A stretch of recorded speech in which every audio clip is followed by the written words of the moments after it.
Have you ever felt, really stuck?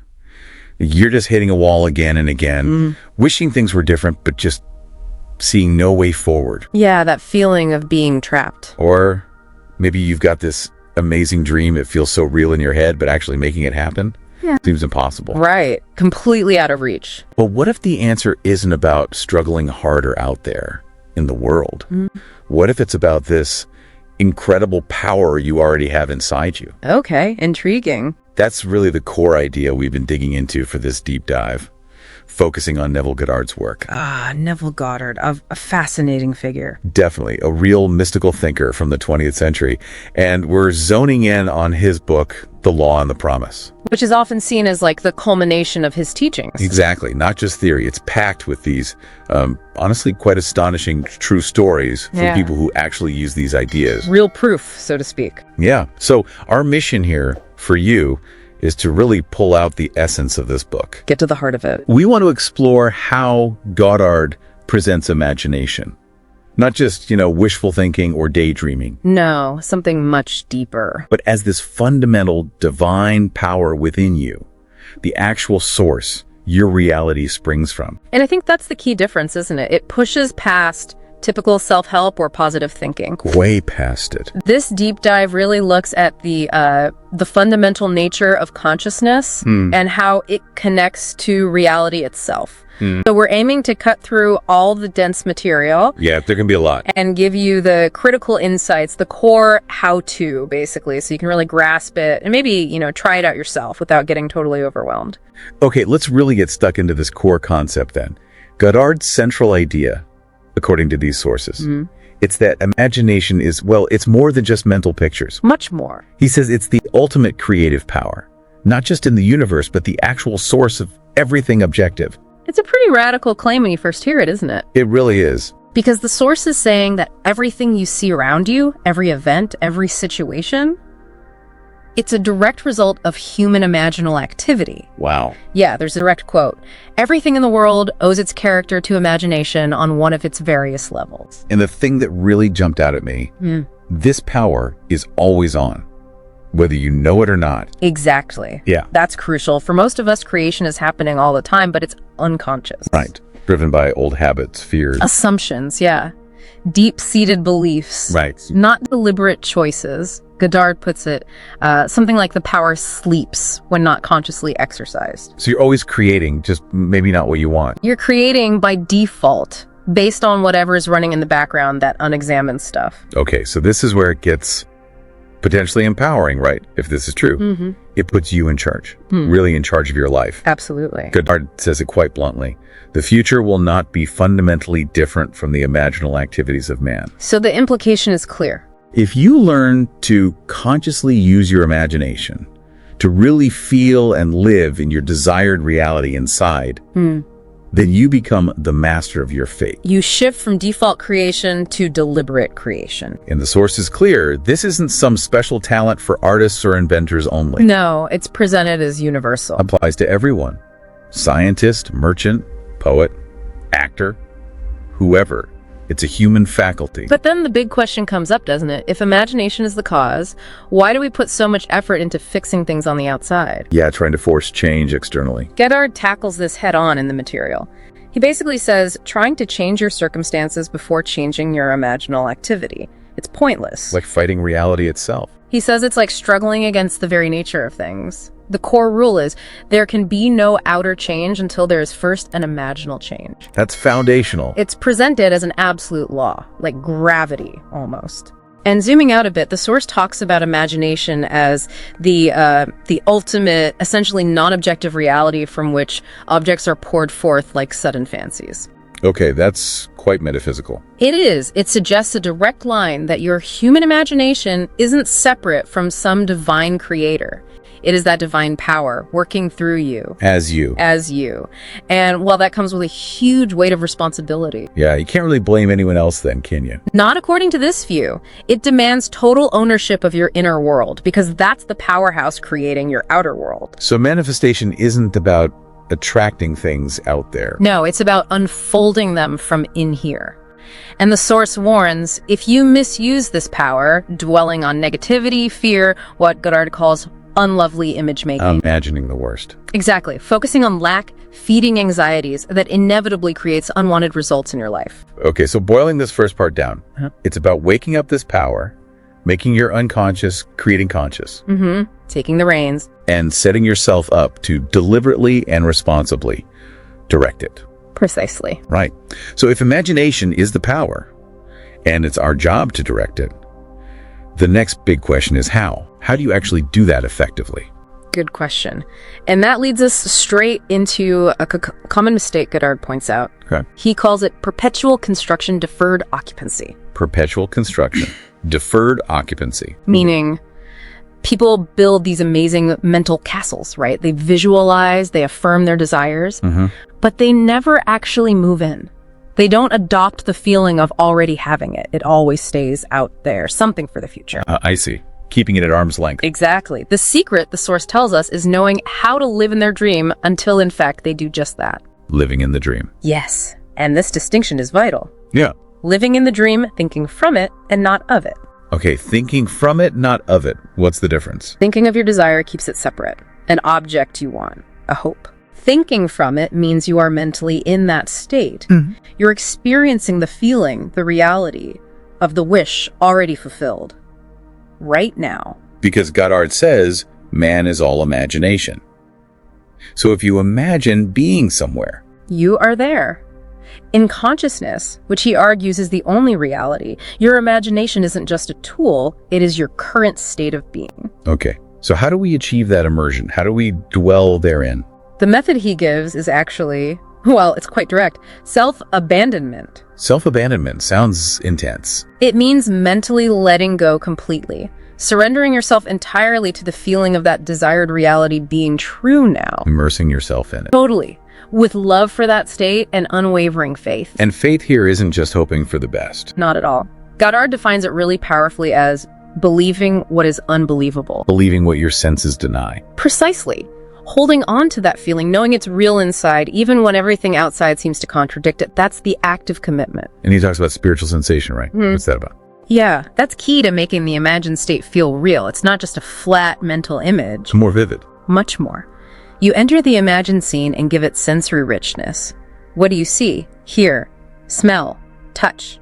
What emotions are flowing? It's full engagement. Like his rose example. Exactly.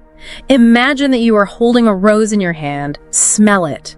You use your inner senses to make it feel absolutely real now. And according to Goddard, if you do this consistently, if you live from that feeling, what happens next? That consistent inner state, that feeling of the wish fulfilled, it triggers what he calls the bridge of incident. The bridge of incident. Explain that. It's basically the sequence of events, the people, the opportunities, the circumstances that naturally and automatically unfold in the physical world to lead you inevitably to the physical realization of your imagined state. So the how takes care of itself. That's the idea. And these means, the steps on the bridge, they often appear in ways that are subtle and unforeseen. Not what you'd expect. Not the logical path you might have plotted out. They just happen, often in surprising ways.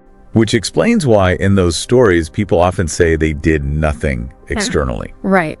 Because the real effort, the real work, according to this teaching, is internal. It's maintaining that feeling, that imaginal state. Against the evidence of your senses. Exactly. That's the discipline. It flips the script on the whole hustle culture idea. It's not about forcing things physically, but about trusting the creative power, once impressed, to arrange the outer world accordingly. And again, it comes back to feeling. Absolutely central. Yeah. Feeling the wish fulfilled, spiritual sensation, that emotional and sensory reality you generate inside is what speaks to the subconscious, what activates that bridge. It explains why just visualizing without feeling might, well, fall flat. Okay, now, let's brace ourselves. Yeah. Because one of the ideas of these sources is maybe the most mind-bending of all. I think I know where you're going. The past. The past. The idea that isn't set in stone. We usually think, what's done is done. History is fixed. Right. That's the common view. But Goddard turns that completely on its head. He says, man and his past are one continuous structure. Meaning the past isn't dead and gone? No. It contains these facts, energies, they're still active, operating beneath your conscious awareness, and they are directly influencing your present. Wow. Still alive in a way. And if that's true, then his next statement makes a kind of radical sense. Changing your life means changing the past. Okay, hold on. Changing the past. How? He makes a direct link. Causes of any present evil are the unrevised scenes of the past. So unwanted things happening now. Their roots are in past events that haven't been dealt with. Exactly. Unwanted patterns, recurring problems, limiting beliefs, they stem from past experiences or your reactions to them that are still sort of energetically active inside you, unresolved. So what's the technique? How do you revise the past? It sounds almost too simple. You imaginatively go back in memory, pick a specific past scene that still bothers you or feels limiting, and you replay it in your imagination, but this time, exactly as it should have happened for the best outcome. You rewrite the memory? You rewrite it inwardly. And the effect, he claims, is profound. This interactive revision will result in an alteration in the present and future. So it's not about pretending something didn't happen. No, not denial. It's presented as a tool, a really powerful one, for freeing yourself from the negative effects of the past that are still running your life now. Like cutting the strings to old baggage. Exactly. Healing it mentally, releasing the emotional charge, transforming your relationship with your history. And that, in turn, changes your present and your future path. You know, thinking about that phrase, causes of any present evil are the unrevised scenes of the past. It suggests this revision isn't just about changing outcomes. It's maybe more about releasing the trapped energy, the emotional residue from those past negative experiences. Ah, the feeling's still stuck there. Right. So revising isn't just telling a different story. It's like, well, forgiving the past. Yeah. Not necessarily forgiving others in a moral sense, but releasing its grip on your consciousness. Letting it go emotionally. Yeah, achieving that inner freedom, which naturally leads to shifts in how you see yourself, your identity. It's deep psychological, even spiritual liberation, redefining your past to redefine your future. And the sources really drive home that these aren't just abstract ideas. Goddard backs them up with these incredible, detailed success stories. Yeah, the proof is in the pudding, as they say, the real-life experiences. There's one about a doctor and his wife. It really shows that dwelling there in principle. They desperately wanted this specific apartment built. Okay. But they had zero money for it. No down payment, nothing. Conventional means, out the window. So, logically impossible. Totally. But did they focus on the lack? No. They started imagining, mentally constructing the building, even drawing up actual plans. Getting specific. Very specific. And then they consistently thought from the end. They'd take imaginary walks through the finished building in their minds, imagine renting out the units, feel the pride of ownership, even imagine people congratulating them. Living in the feeling of it being done. Exactly. And the wildest part, the source says they did absolutely nothing externally to force it. No frantic calls, no loan applications. So how did it happen? Get this. A contractor they barely knew just shows up. Says he feels compelled to talk to them. Compelled. Wow. Yeah. And he figures out a way to build the whole thing without them needing any upfront cash. He finances the balance himself, agreeing to be paid back from the rental income later. That's unbelievable. It is. And here's the kicker, the specific detail that seals it. After it's all built, a particular friend they'd imagined, Mrs. X, comes to visit. And she says the exact words they had heard her say in their imagination. "Doctor, I think it is beautiful." Chills. That's incredible validation. It really is.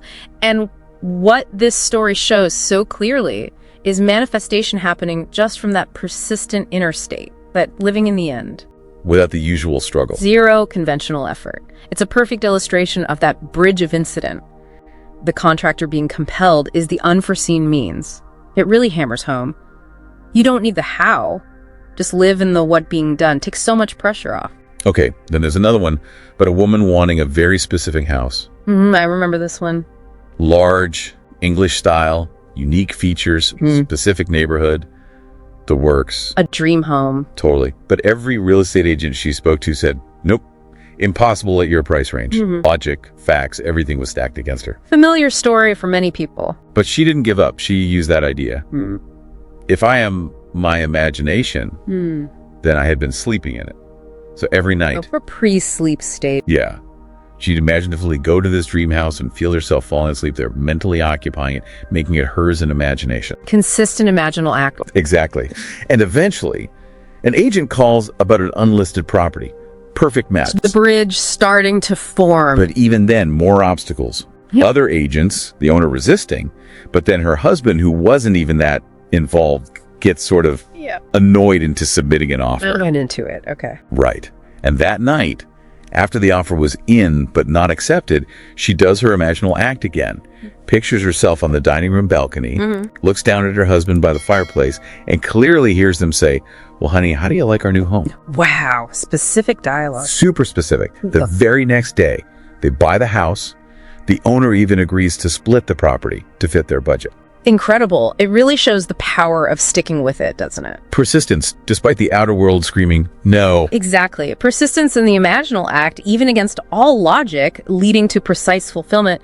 Again, you see the bridge, the unlisted house, the husband's odd motivation, and it highlights how powerful getting specific with sensory details is. Hearing those exact words, that spiritual sensation, it tells you something practical. Get detailed, get sensory, get emotional in your scene. Because that's what the subconscious responds to. That seems to be the key. Vivid, detailed, emotionally charged impressions seem to create more accurate, more satisfying results. It gives you a real guideline. Okay, so we've covered the core ideas, the power of imagination, dwelling therein, revision, seeing the stories. Now let's bring it home. How can you, listening right now, actually start applying this stuff? What are the practical steps from the source material? Right, the nuts and bolts. First step seems pretty clear. Define your desire clearly. Yep, gotta know what you want. Be super specific, not vague wishes. Yeah. Focus on the end result, the state of already having it. Clarity is key. No ambiguity. Second, create a scene of the wish fulfilled. The imaginal act itself. Yeah.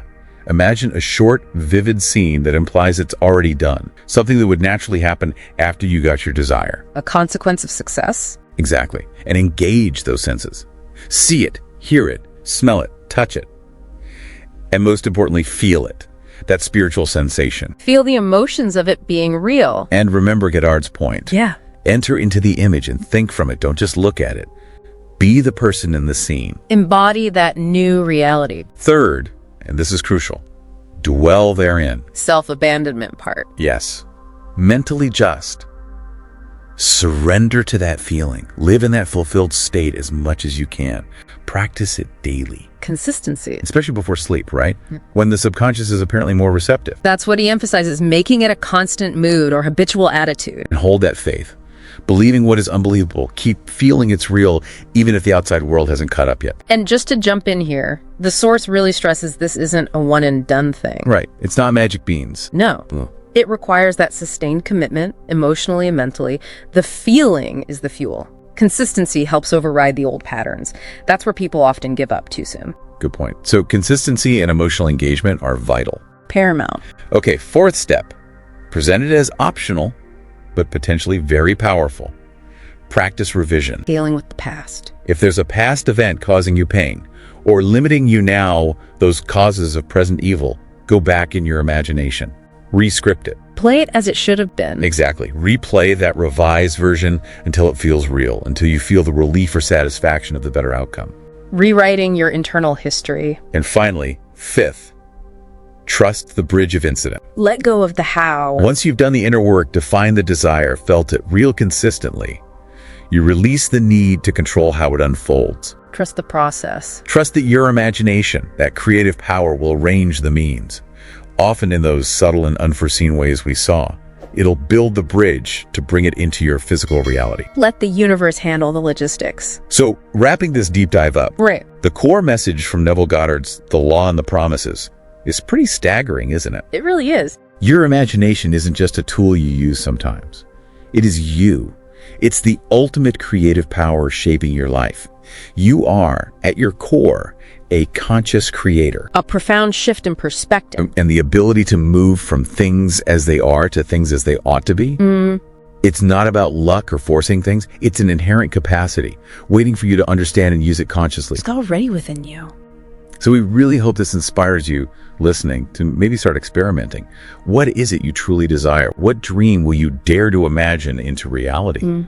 What state will you commit to dwelling in, feeling it real right now? Embrace that power, because, as Goddard said, ultimately, the drama of life is imaginal, not physical. Which leaves us with a final thought for you to really ponder, something right from the heart of this material. Okay. If everything you're experiencing now has its causes in your past, and if that past can be fundamentally revised and reshaped within your own imagination, what does that truly tell you about the power you hold right here, right now, over this moment, and over everything yet to unfold in your life?